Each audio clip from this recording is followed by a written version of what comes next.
Thank you. Thanks.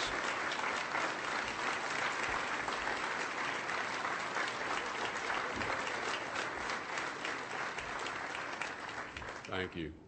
Well, for those of you gathered here today, I truly appreciate the opportunity to bid you a proper farewell. First, I must thank each and every one of you for the role you play in enabling the State Department to lead our foreign policy efforts and conduct the steady diplomacy that is the work of the Department on behalf of the American people. None of this is possible without your daily contributions, from the mailroom to the 7th floor and all points in between, and all of our missions abroad, our locally employed staff, our EFMs, eligible family members, to our ambassadors and chief of mission. Everyone is important to the delivery of the mission of the State Department.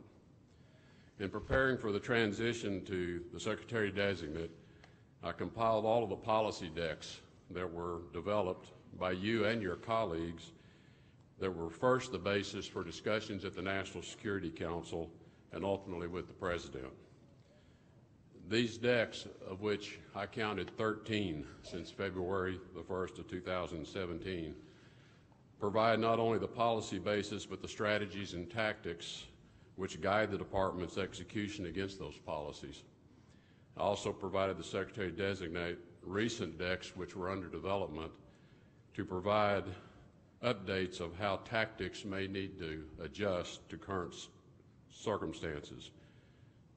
Because while the policies and the strategies should never change, we must constantly review how the tactics are delivering on the objectives.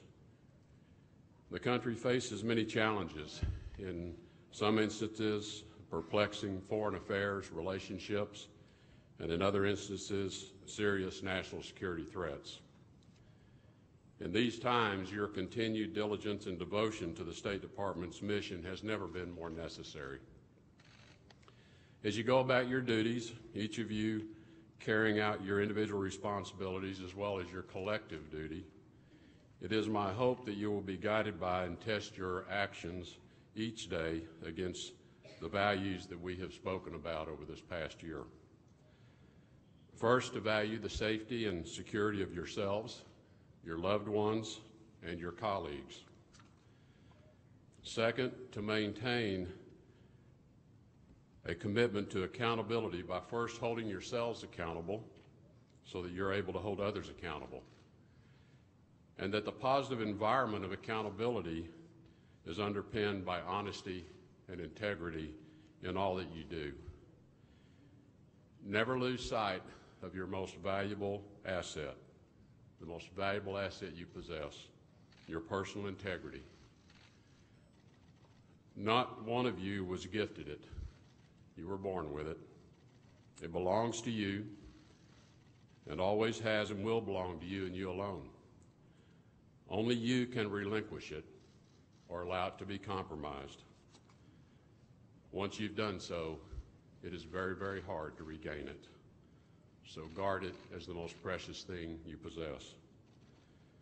And finally, I hope you will continue to treat each other with respect, regardless of the job title, the station in life, or your role. Everyone is important to the State Department. We're all just human beings trying to do our part. In closing, I'd like to ask that each of you undertake to ensure one act of kindness each day towards another person. This can be a very mean-spirited town.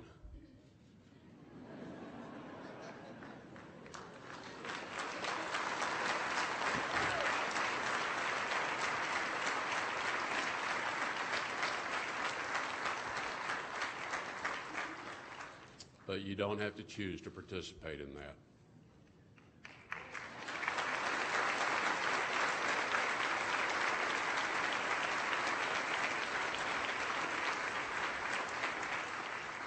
Each of us get to choose the person we want to be and the way we want to be treated and the way we will treat others.